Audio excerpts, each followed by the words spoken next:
A blessed day po sa ating lahat mga kapatid. Nandito na naman po tayo sa ating Bible study at tayo po ay nasa chapter 29 ng Matthew. So dito po sa chapter na to, sinasabi na ang Diyos ay ang mapagmahal na Panginoon. He rewards all equally. Katulad ng mga vineyards workers na nabanggit dito. Pinapakita dito na God's grace is available para sa lahat. At napaka-generous ng Panginoon sa kanyang mga pagpapala sa lahat ng mga lumalapit sa kanya. Ang title po ng ituturo ko ngayon ay Great Servant. So, may ibibigay po ako sa inyong tatlong karakteristik of a great servant ng Panginoon.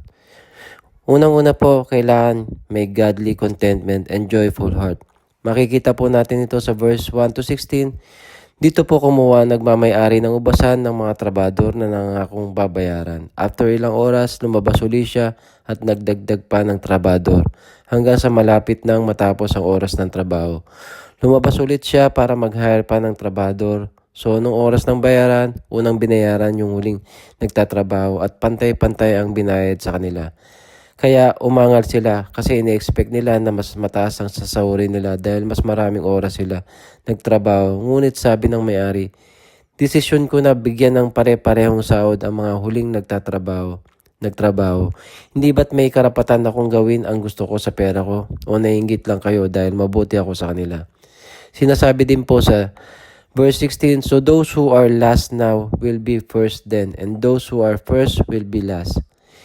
May mga habang buhay na nagpapagal para sa kingdom ni God na makakapasok sa kaharian niya. At meron din naman sa huling sandali ng buhay ay tumanggap sila sa Panginoon at makakapasok din sila sa kaharian ng Diyos. Hindi po natin kailangan na questionin ang kabutihan ng Diyos, His righteousness and judgment kung kanino niya ipaparanas o ibibigay ang kanyang grace. So, tanggalin po natin yung jealous natin, envy sa puso. Instead, maging masaya tayo para sa iba na nakakatanggap ng grace, blessing and favor ng Panginoon. God owes us nothing. Kaya, huwag tayong mag-complain kung hindi mahulog tayo sa pagkakasala. So, ang pangalawa po, kailangan good listener din ang isang servant. Makikita po natin ito sa verse 17 to 19. Dito, makikita ang ikatlong pagpapayag ni Jesus sa kanyang disipulo, ang tungkol sa kanyang kamatayan bilang servant ng Diyos and His disciple. Dapat maging good listener tayo.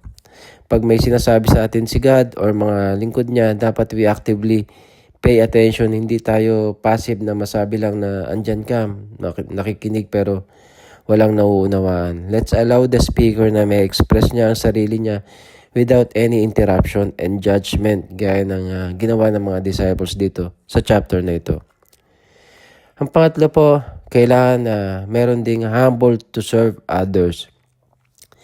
So let's embrace humility. Embrace humility, it means adopting a mindset of service, prioritizing the needs of others, and seeking ways to bless them. Makikita po natin ito sa verse 26 to 28.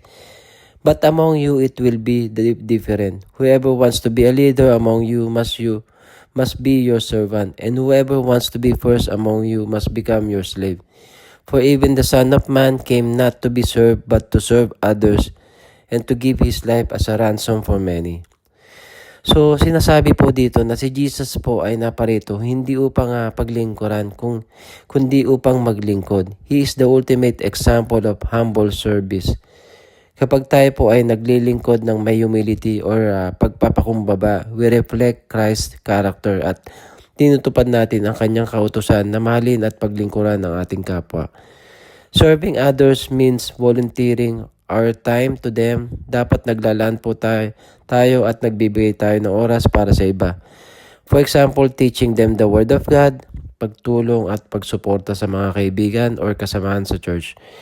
Ang mga gawaing ito ay nagpapaalala po sa atin na ang tunay na kadakayaan sa kaharian ng Diyos ay nagmumula sa paglilingkod sa iba ng walang pag-aalinlangan at hindi tayo humingi ng kapalit. We need to serve others with a heart of humility, not selfishness. So, sa paanong paraan we need to embrace humility?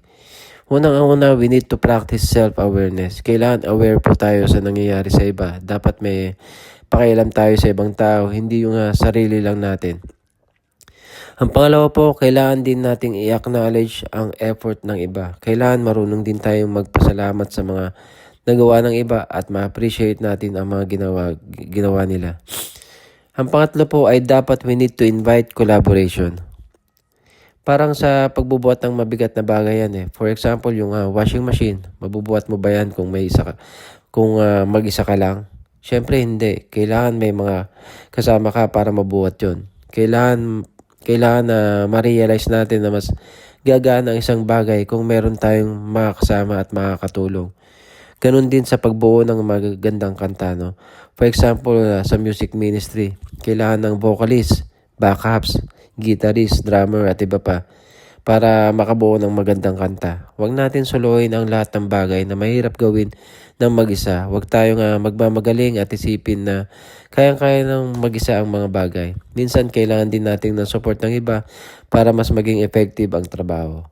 Kung gusto natin maging great sa kingdom ni God, we need to serve Him. Serve others bilang pagmamahal at pagsunod sa Diyos. Sinasabi din po sa verse 29 to 34, dito pinakita ni Jesus yung compassion at power niya sa pamamagitan ng pagpapagaling niya sa dalawang bulag.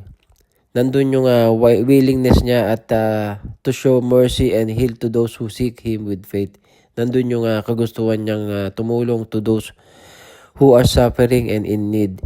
Kahit nasa crowded pa yung lugar. Minsan kasi sa buhay natin nawawala yung willingness natin na tumulong. Parang nag-aalinlangan minsan tayo, no? Hindi dapat ganoon. Dapat bukas ang puso natin na tumulong sa mga nangangailangan.